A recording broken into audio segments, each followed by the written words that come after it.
எமது பள்ளியின் ஆண்டின் இலக்கியம் என்ற விழாவிற்கு வருகை தந்துள்ள ஆண்டோர்களே, சான்றோர்களே, எமது அருமை தோழர்களே, சகோதரிகளே, உங்கள் அனைவரையும் எங்கள் பள்ளியின் சார்பில் வருக வருக வரவேற்பதில் நான் பெரும் மகிழ்ச்சி அடைகின்றேன். பட்டிமன்றம் கேட்டால் கூடினோம் கலைந்தோம் என்று இல்லாமல் ஒரு நல்ல செய்தினை உங்களுக்கு தர வேண்டும்.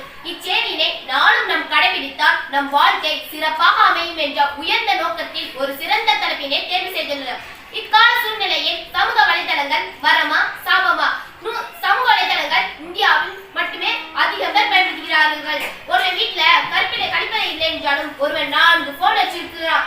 ஒரு வீட்டுல பிக்சர் கூட போனிலே டேடி கொடுக்க உடனே கலெக்ஷன் என்று கேட்கிறான். ஆனா ஒரு குழந்தைக்கு சோறு ஊட்டுவதற்கு நிலவை காட்டி பால் ஊட்டியது அந்த காலம். ஒரு குழந்தைய தொட்டிலிட்டு தாளோ தாளை ஆட்டியது அந்த காலம்.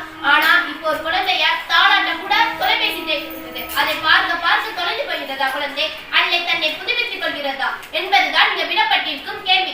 இது வாரம்தான் என ஒரு அணியும் சாபம் எங்கிருந்து என்று விவாதம் செய்ய ஒரு அணியும் இங்கு அமர்ந்திருக்கிறார்கள். இது வாரமே என தலைப்பை முதலாவதாக பேச